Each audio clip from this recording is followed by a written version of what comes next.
The first is the concept of God. Let us understand what is the concept of God in Hinduism. If you ask a common Hindu that how many gods does he believe in, some may say 3, some may say 10, some may say 100, some may say 1,000, while others may say 33 crores, 330 million. But if you ask a learned Hindu who's well versed with the scriptures, he will tell you that the Hindus should believe and worship only one Almighty God. But the common Hindu, he believes in a philosophy known as pantheism. The common Hindu says that everything is God. The tree is God, the sun is God, the moon is God, the human being is God, the snake is God. What we Muslims say, everything is God's. G-O-D with an apostrophe S. Everything belongs to God. The tree belongs to God, the sun belongs to God, the moon belongs to God, the human being belongs to God, the snake belongs to God. So the major difference between the common Hindu and the common Muslim is the common Hindu says everything is God. We Muslims say everything is God's. G-O-D with an apostrophe S. The major difference is only the apostrophe S. If we can solve this difference, of apostrophe S, the Hindus and the Muslims will be united. How do you do it? Ta'alaw ila kalmatin sawa'in bainana bainakum. Come to common terms as between us and you. Which is the first term? Allah na'budu illallah. That we worship none but one Almighty God. Let us try and understand what the Hindu scriptures have to speak about Almighty God in Hinduism. Amongst the Hindu scriptures, one of the sacred scriptures are the Upanishads. It's mentioned in the Chandogya Upanishad, chapter number 6, section number 2, verse number 1. It says, Ekam evidityam. It's a Sanskrit quotation which means God is only one without a second.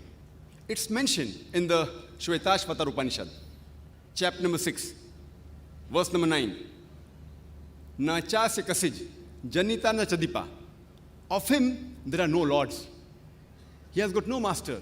Almighty God has got no parents. He has got no mother. He has got no father. He has got no superior. It's mentioned in the Shvetashvatar Upanishad, chapter number 4, verse number 19.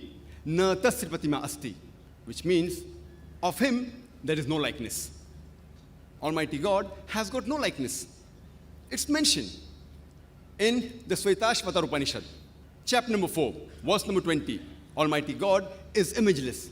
No one can see him with his eyes. No one can see his form with these eyes. And amongst the Hindu scripture, the most popular is the Bhagavad Gita. It's mentioned in Bhagavad Gita, chapter number 7, verse number 20. All those whose intelligence has been stolen by material desires, they worship demigods. Bhagavad Gita, chapter number 7, verse number 20 says that all materialistic people, they worship demigods, including idols. And amongst the Hindu scriptures, the most sacred are the Vedas. It's mentioned in Yajurveda, chapter number 32, verse number 3. Na tasya pratima asti. Of him, there are no images. Almighty God has got no images. He is unborn. Only he should be worshipped. It's mentioned in Yajurveda, chapter number 40, verse number 8. Almighty God is imageless and pure. It's mentioned in Yajurveda, chapter number 40, verse number 9. Andhatma pravishanti ya asambhuti mupaste. Andhatma means darkness, pravishanti means entering, and asambhuti means the natural things like fire, water, air.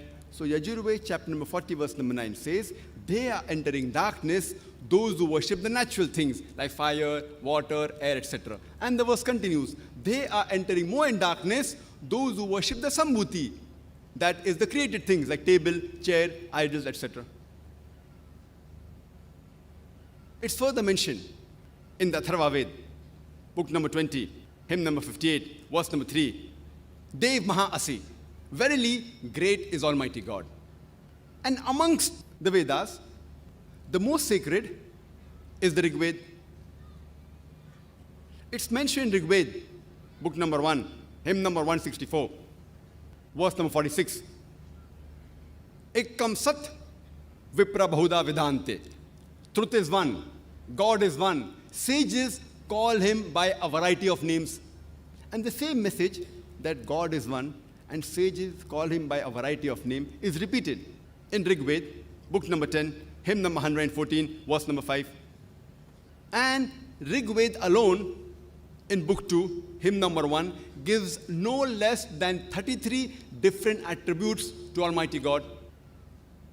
One amongst them is mentioned in Rig Veda, book number 2, hymn number 1, verse number 3, is Brahma. Brahma is called the creator. If you translate into Arabic, it means Khalik. We Muslims have got no objection if someone says Almighty God is Khalik or creator. But if someone says Almighty God is creator, who has got 4 heads and on each head is a crown, we Muslims take strong exception to it. Moreover, you are going against Svetasvatara Upanishad, chapter number 4, verse number 19, which says, Na tasya pratima asti. Of him there is no likeness. The other attribute given in Rig Veda, book number 2, hymn number 1, verse number 3, is Vishnu. Vishnu is called the sustainer. It means the cherisher. If you translate into Arabic, it is somewhat similar to Rabb. We Muslims have got no objection if someone calls Almighty God as Rabb, sustainer, or cherisher, or Vishnu.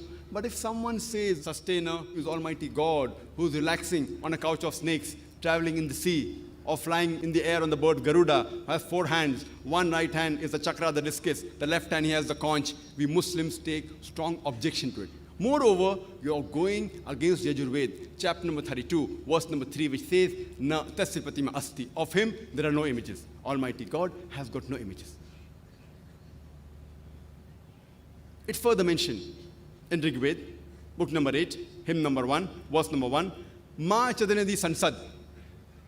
Praise him alone. He alone deserves worship. It's mentioned in Rig Veda, book number 6, hymn number 45, verse number 16.